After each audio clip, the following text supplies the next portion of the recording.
அனைவருக்கும் வணக்கம். நடிப்பு அனுபவ உரை புத்தகத்திலே இருக்கு, பார்த்துக்கோங்க, வாங்கி படியுங்கள். இப்ப எனக்கு நன்றி தான் சொல்லணும்னு ஆசைப்படுறேன். எந்த மேடையுமே இப்ப நான் மேடைகள் ஒவ்வொன்றா போகும்போது ஆடியன்ஸ் வேற வேற வந்தாங்க. அவங்களுடைய உணர்வுகளை என்னால் அதை டக்குனு ஏற்றுக்க முடியுமாங்கிறது எனக்கு தெரியாது. சம்டைம்ஸ் நான் முதல்ல மாட்டேன், ஏன்னா அது புரியவும் புரியாது. அவங்க ஒரு மாதிரி ஏதாவது ரியாக்ட் பண்ண ஆரம்பிச்சிட்டாங்க, அழுக ஆரம்பிச்சிட்டாங்க அப்படின்னா இந்த நாடகத்துக்கு ஏன் அழுகாங்கன்னு எனக்கு தோணும். ஏன்னா இது கொஞ்சம் நல்லா தான் இருக்குங்க, ஆனா ஆடியன்ஸ் இது கொஞ்சம் என்ஜாய்பா இருக்கு, ஜாலியா என்ஜாய் பண்ணிட்டு போவாங்க, சின்ன வயசு நினைவுகளை நினைச்சிட்டு போவாங்க. ஆனா அவங்க அதுக்கு ரியாக்ட் பண்ணும்போது அழுதுருக்காங்க. அப்ப எனக்கு அவங்க கிட்ட எப்படி ரியாக்ட் பண்றதுன்னு தெரியாது. அந்த அளவுக்கு நான் கஷ்டப்பட்டு நின்றுருக்கேன். அவங்கள ஹக் பண்ணிட்டு நான் இருக்கேன், ஒன்றும் இல்லை, அந்த அந்த ஒரு இதுக்காக நான் இருந்திருக்கேன், இந்த நாடகத்துக்காக.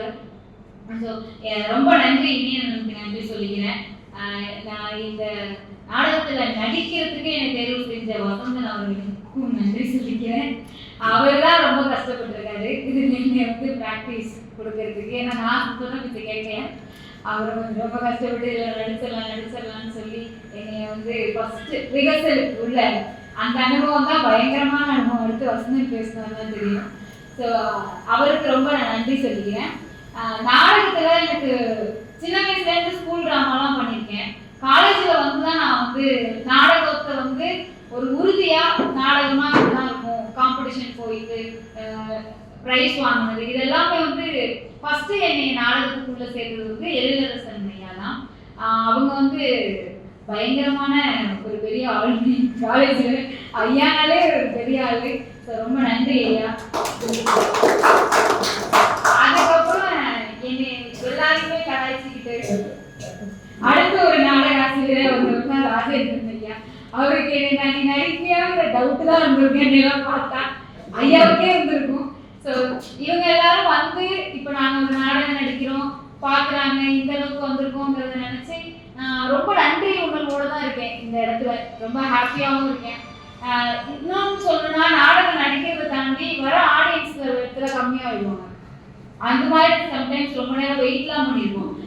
அந்த இடம் கொஞ்சம் உடஞ்சிருவோமோ அப்படின்னு தோணுச்சு ஒரு இடத்துல. எங்கன்னா பாண்டிச்சேரி ஆளுநர் பண்ணும்போது ஒரு ஃபர்ஸ்ட் ஷோல பண்ணும்போது அங்கே யாருமே வரல, சின்ன பசங்க பக்கத்து பசங்க 2 பேர் மட்டும் உட்காந்துருந்தாங்க. எனக்கு ரொம்ப சேட், ஐயோ இந்த நாடகம் ஸ்டார்டிங்லாம் இப்படிதான் இருந்தது. ஆனா அந்த நாடகம் தொடங்கி பரவாயில்ல, எத்தனை பேர் வந்திருந்தாலும் நம்ம இன்னைக்கு நாடகம் போடுறோம், அந்த நேரத்துல நம்ம போறோம் அப்படின்னு அந்த 2 குட்டி பசங்களுக்காக நான் போட்டேன். போட நிறைய ஆடியன்ஸ் வர ஆரம்பிச்சிட்டாங்க. அவங்க போகிறத பார்த்துட்டு எங்களுக்கு மறுபடியும் பண்ணி காட்ட முடியுமா அப்படின்னு சொன்னாங்க அப்பயே. ஏன்னா அன்னைக்கு 2 நிகழ்வாவே அது மாறிடுச்சு. ஏன்னா நிறைய பேர் வந்துட்டாங்க, நான் நினைச்சது 2 பேர் தான் வந்திருக்காங்களே அப்படின்னு. அதுக்கப்புறம் ஆடியன்ஸ் வர அப்பதான் நான் பார்வையாளருக்கு மேல வச்சிருக்கிற நம்பிக்கையை பரவாயில்ல, நம்ம நாடகம் நடிக்கலாம், வந்துருவாங்க பார்க்கறதுக்கு, இன்னும் ஆட்கள் இருக்காங்க அப்படின்னு இந்த உயிர்ப்புடன் இருக்கிறாங்க இல்லையா அந்த கலைக்கு. ஸோ அதை நினைச்சு நான் அவங்க எல்லாருக்குமே பார்வையாளர்களாக இப்பயும் வந்திருக்கவங்க எல்லாருக்கும் ரொம்ப நன்றி சொல்லிக்கிறேன். என்னுடைய பார்வையாளர்களுக்கு நன்றி. போதும், நானும் இதோட முடிச்சுக்கிறேன். அடுத்த வசந்தன் பேசுவாரு. புத்தகத்துல இருக்க எங்க நடிப்பு அனுபவரை எங்க இருந்தாலும் சரி, எப்போ போன் பண்ணிக்கிட்டாலும் சரி, நான் நல்லா பேசுவேன், நல்லா பேசலாம். Thank you so much.